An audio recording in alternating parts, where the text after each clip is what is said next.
If you have a true scary story you want to share with the channel, please go to astheravendreams.com and click the button to submit it my way. And of course, thank you.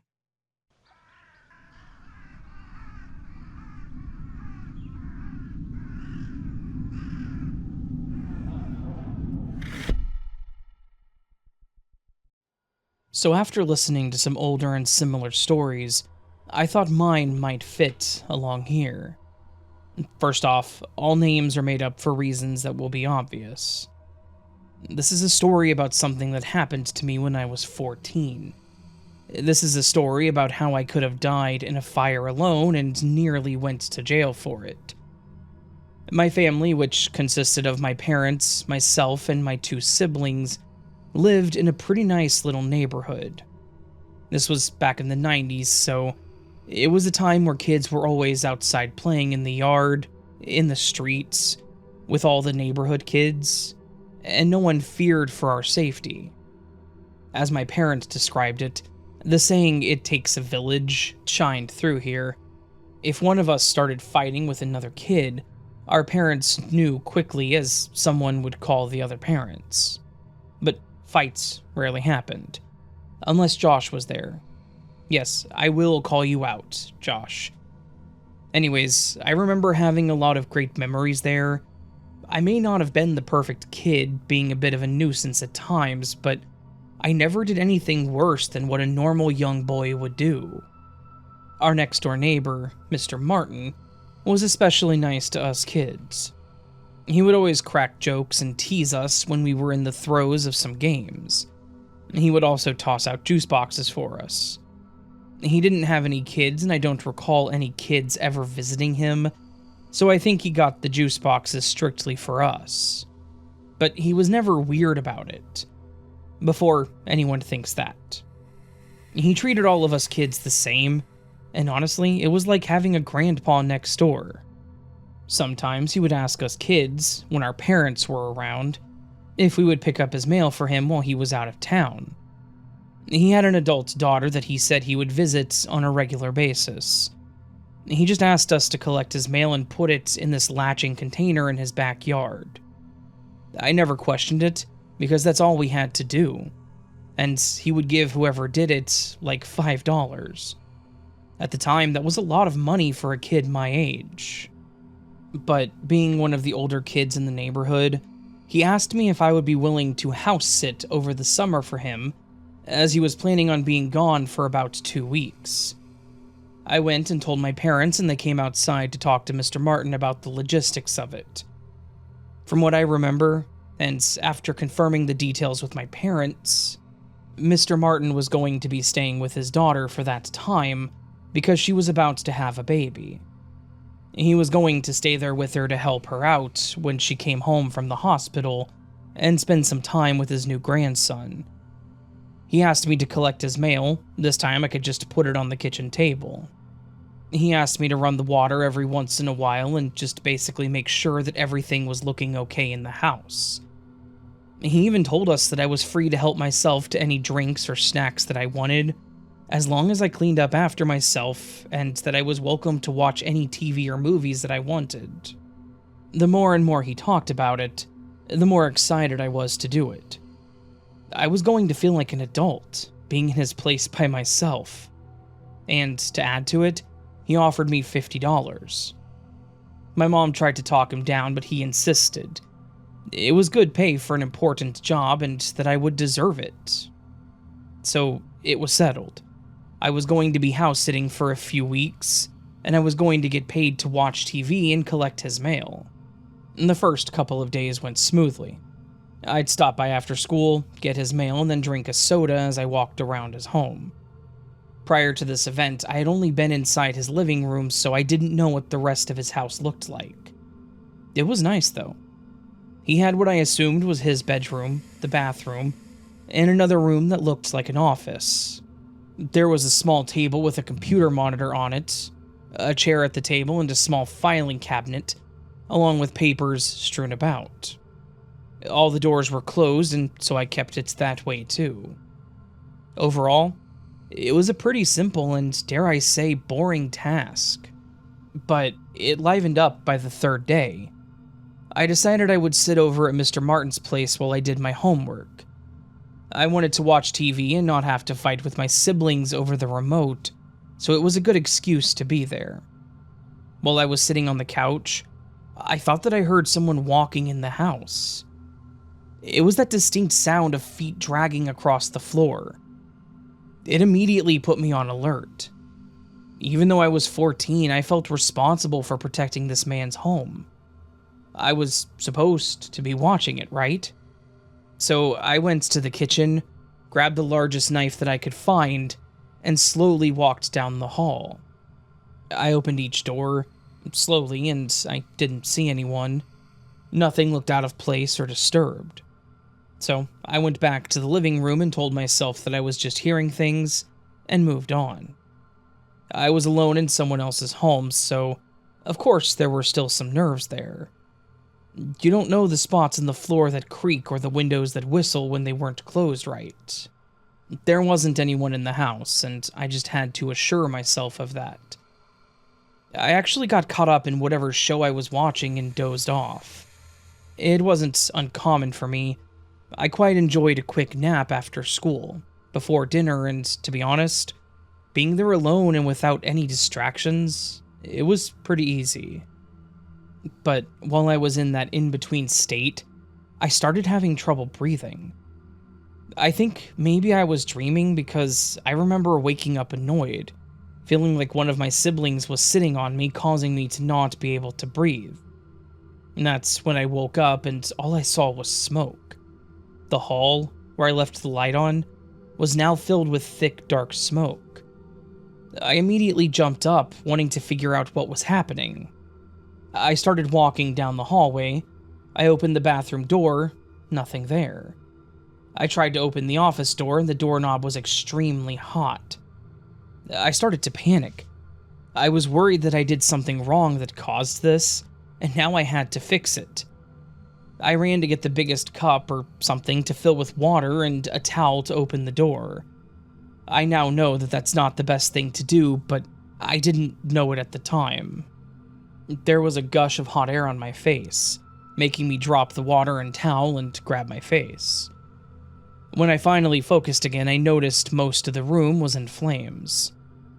I don't know how long I stood there, but when I finally heard the smoke alarm going off in the kitchen, I snapped out of my stupor.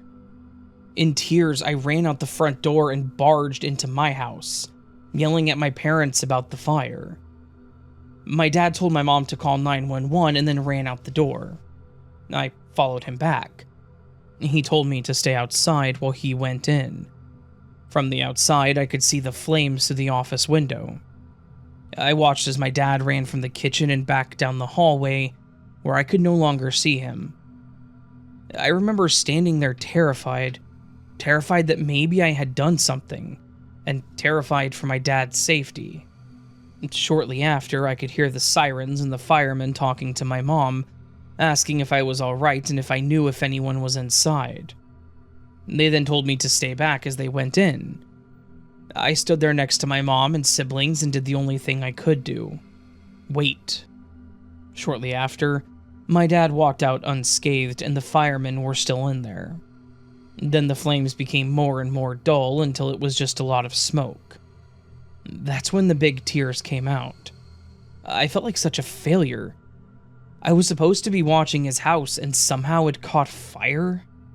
Some people came and talked to me and my parents, and then after what seemed to be hours, I was allowed to go home and go to bed. My parents tried to tell me that everything was alright, and that they would let Mr. Martin know what happened. But it wasn't that simple. The next day, my parents told me we had to go talk to the police, and we all went together. My siblings stayed with my grandparents. I hope that I never have to step foot into a police station again. At first, it wasn't like the movies. The lobby and waiting area looked warm and inviting. The lady at the front was even nice and offered us all drinks. But then, when they took us to the room in the back, I quickly realized why I was there. They told my parents that the fire looked to be intentionally set, and guess who their prime suspect was? My parents were adamant that I would never do anything like that, and my dad was beyond pissed at the time. I was in tears, all over trying to plead that I was innocent. They threatened my parents that I would end up being charged with arson and potentially tried as an adult. I didn't know what I was going to do. And to make matters worse, Mr. Martin returned the day after the fire and he would not back me up either. There was even something in the local news where Mr. Martin said that he was disappointed in me and that I seemed troubled. I heard my parents talking about it. I was angry and upset. I felt betrayed and even set up. If the fire was intentional, who had done it? Because it wasn't me, and yet I was taking the fall for it. It didn't take long before we saw trucks at Mr. Martin's house, and he eventually moved and we never saw him again. I was never charged because they didn't have proof that I did it, but the damage was already done. My parents and close friends believed me, thank God, but that didn't mean that everyone did. Some people in the neighborhood started looking at me differently, and it was obvious. We did what we could to move on, our true friends staying by our side. I just had things that I had to deal with on my own.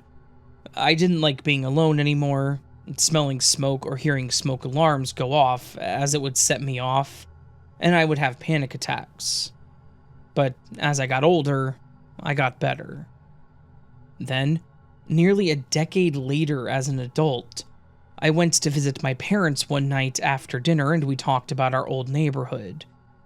That was when my mom went, "Oh, did you hear about Mr. Martin?" I hadn't. I had moved out of town and had all but forgotten about him. He had actually been arrested and charged with insurance fraud. Apparently, after 3 house fires, a car wreck, and a work-related incident, they finally thought that it was suspicious and started investigating. He admitted to setting the fires, including the one that I was at. He was found guilty and went to prison. I was shocked. Mr. Martin was once a great guy. He watched over us kids and stood up for us. But he was so greedy that he was willing to either let me die in his house alone or go to jail for it. What kind of man does that to a kid? I was angry and hurt all over again. I was happy that my mom told me, relieved that it was finally outed that I wasn't a crazy fire kid, but I still hold that anger towards him. I thought about trying to visit him to get answers straight from him, but I decided that it wasn't worth it. I finally got answers and I could move on, knowing that the truth was out there. So just remember, there are always 2 sides to every story.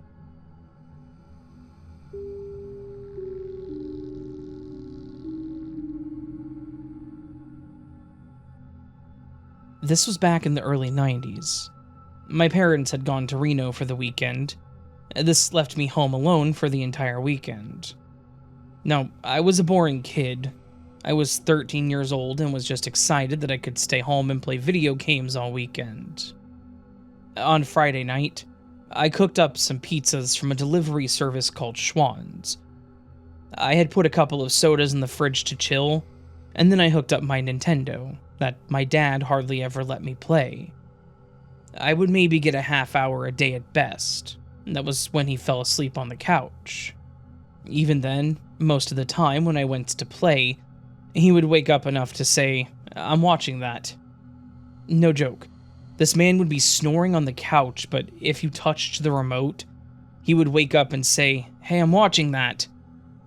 It's hard to describe how frustrating it was, that between snores he would hold conversations. I now know that he was suffering from an advanced case of sleep apnea. Sorry, I'm just trying to explain how excited I was to be able to play for a few hours straight. So, there I am, sitting in front of the TV the first night, and I get this weird, oppressive feeling. I had mowed through one of the little pizzas and one of the sodas. Now, I was trying to take my time on the next set. I just couldn't shake the feeling that something was wrong. To my right was a large bank of windows. It was an 80s double wide that had a bank of windows facing the driveway. Looking out there, I couldn't see anything, nor was our inside dog barking, or the outside dog. They are both very protective of the place and good guard dogs. So, I let it go as much as I could and went back to playing. That was all it really was the first night, just an oppressive feeling. The second night, Saturday, I had the same thing planned, but this was the last night, so I had wanted to stay up as late as I could. I had cooked up a bunch of the pizzas and chilled the whole half rack of the soda. I kept playing and drinking soda, occasionally getting one of the pizzas. As the night wore on, that oppressive feeling came back with a vengeance. Like Harry and Marge from Home Alone were skulking somewhere, but again, neither dog seemed to be bothered. So I turned to face the window a little more, still keeping my eyes on the TV. After another little while, I thought I saw something outside. A black little shape ran by the window, just like our inside dog. I thought she had gotten out, so I got up and went to let her in. When I opened the door, she came running from the back bedroom ready to bark at the person at the door. No one was there. I chalked it up to a cat or something going by the window. I sat back down and picked up where I left off. As I was getting back into the game, out of the corner of my eye I saw another shape move in the front yard. This one was larger, about man-sized, but I didn't get a good look. This freaked me out. It was like someone was dressed in all black running in my yard. The problem was that they were not alerting my dogs. Holly, the inside one, didn't even look up from her perch on the couch. Cindy, the outside one, was silent. This scared me. I was afraid that whoever it was may have hurt her. So I went to my room and grabbed Excalibur. Yes, I named my bat that. It was just a solid wooden bat. However, I had jammed rocks and bits of metal into it because it was splitting. I don't know why I did this, other than I was 13 and liked exploring the desert. So I got up to go outside and check on Cindy. I turn on all the outside lights and walk around the house to check to see if she was at her house. There she was, wagging her tail and happy to see me. There seemed to be nothing wrong, so I pet her and tell her she's a good girl. I just had to guess that I was being paranoid at being home alone for the first time. My older sister had just moved out, so I was the last kid at home. I go back in, determined to get some more gaming in. I ignored the black shadow at the edge of my vision. The volume was up on the TV, so I couldn't hear anything from outside. I just kept playing. But then, the shadows started to gain color. It was like whatever it was moving closer to the window. I looked over and it was a horde of barbarians. Like straight out of my video game. They looked like they were coming for my blood. Thank God my rational mind kicked in, and I knew what I was seeing couldn't be real. That was actually how I found out that certain fake sugars cause me to see things. The soda I had been drinking was a diet one. So, to this day, I still remember seeing the salivating horde of weapon-wielding barbarians at my window. I can look back on it and laugh now, but that night, I had both Holly and Cindy in my room with me when I went to bed. And thanks for taking the time to read this.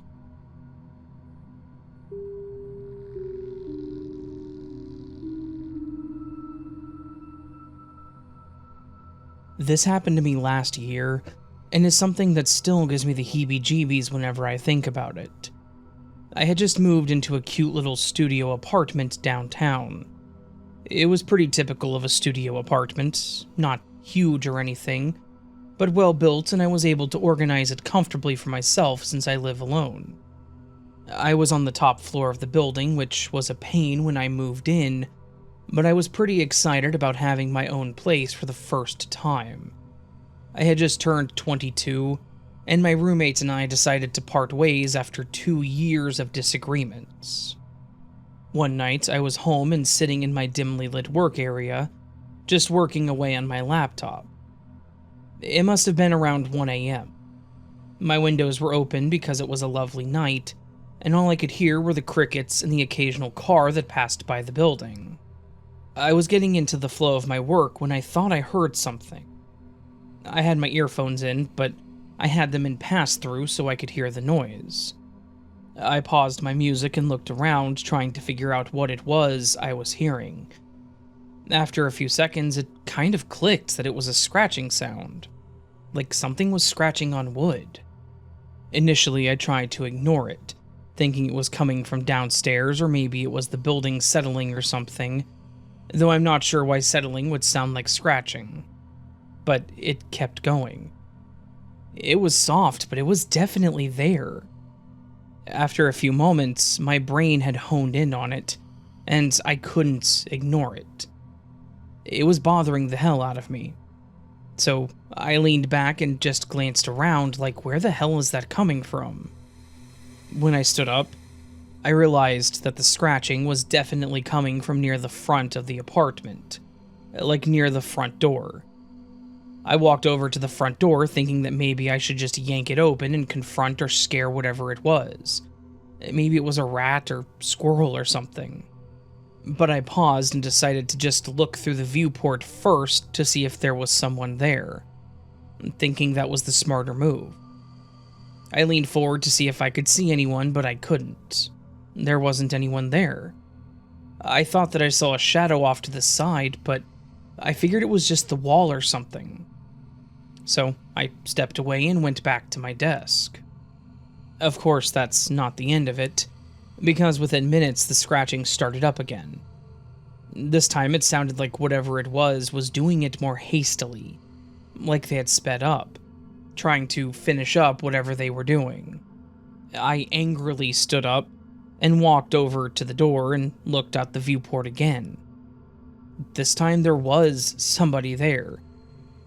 I could see a man that I had never seen before on the other side of my door, holding a large Bowie knife and pressing it against my door. He had this creepy grin on his face like he was practicing to be the Joker. His eyes had a 1,000-yard stare like he was looking through my door while he was running his knife across it. Obviously, I freaked the F out. I grabbed my phone and called 911, telling them there was a crazy man standing outside my door with a knife.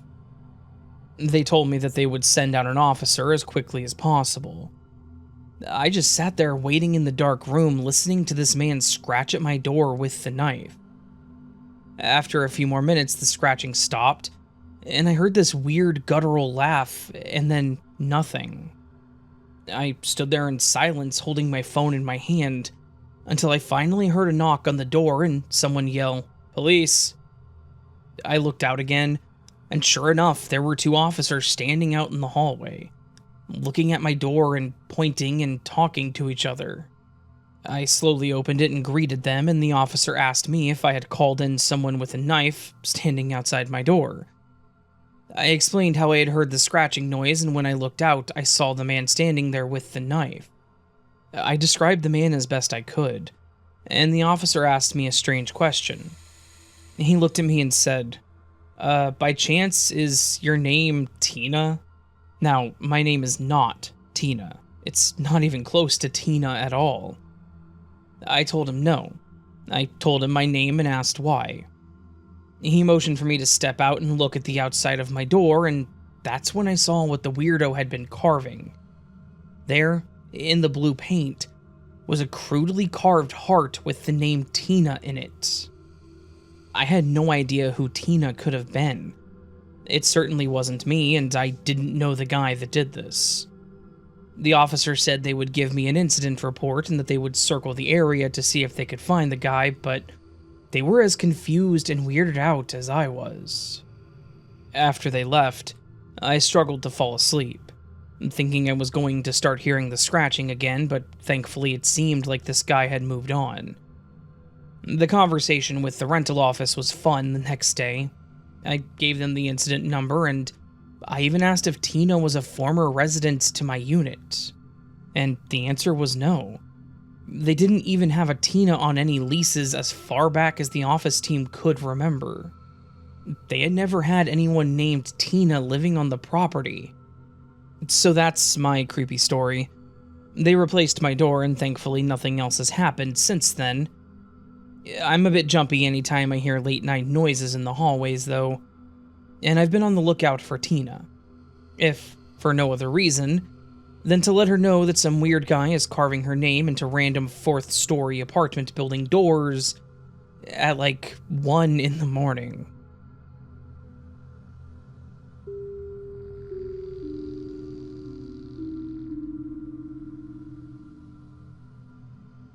Hey Raven, this is the first time writing in.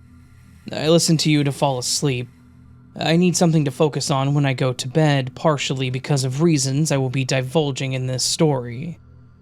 There are several instances I could cite that have to do with this problem that I have. I visited my doctor a few years ago, telling her about these hallucinations I've seen and voices I've heard. However, sometimes I'm not so sure if there isn't something spiritual about them too. My doctor said she didn't really have a safe guess as to what my issues could be. I'm not schizophrenic. They always seem different and they are not consistent, nor do I suffer from any other symptoms of the condition. In this instance, I was around 12 or 13. I lived in a rural area of Indiana for most of my childhood. We had a large modular house, 3 stories tall with several bedrooms and bathrooms, an office, a large living room, and massive yard just over 5 acres, filled with trees and pastures.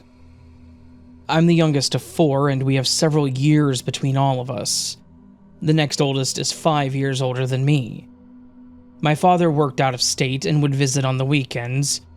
It was a pretty disjointed home, and this often meant I was home alone a lot.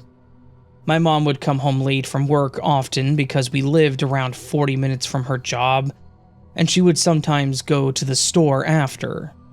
My other siblings were all out of the house except for the next oldest. But she was driving now and worked in town as well, and hung out with friends a lot. Our computers were on the 3rd floor, and I remember playing a lot of Age of Empires and RuneScape at the top of those 3rd floor stairs. I would shut the door though because I hated having the open door to my back. I remember on one of these nights sitting up there playing and my mom yelled up from the 1st floor that she needed help hauling the groceries in. I got off the chair and scurried downstairs to help her, only to find an empty kitchen. I was confused. Did she go into the garage? I opened the door and the garage was empty. Only the faint sound of crickets and frogs came in muted from the walls. I walked back into the kitchen disturbed and a bit confused. I heard her voice. I know that I did. I then saw her headlights pull into the driveway and was both relieved and a little surprised. Did I just predict when Mom would be back? I was happy to not be alone in that house for that moment. I've had several other experiences with both visual and auditory hallucinations that have ranged from amusing, weird, and terrifying. Here's a quick list of what I can remember.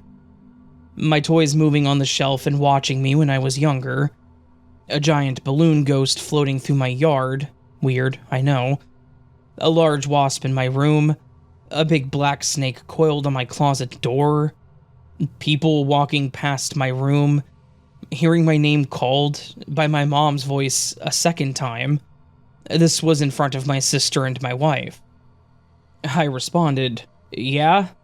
And they all looked at me funny. My mom was in the next room and I thought she called me, but it was soon confirmed that no one was talking at that moment that I thought I heard it. Again, it was so clear that it was like she was in the room and yelled it. Anyways, it feels good to finally share this. Most people are not sure how to react when I tell it, so it's a nice experience to unload a little here and not have the people look at me like I'm crazy or something. And thanks, everyone.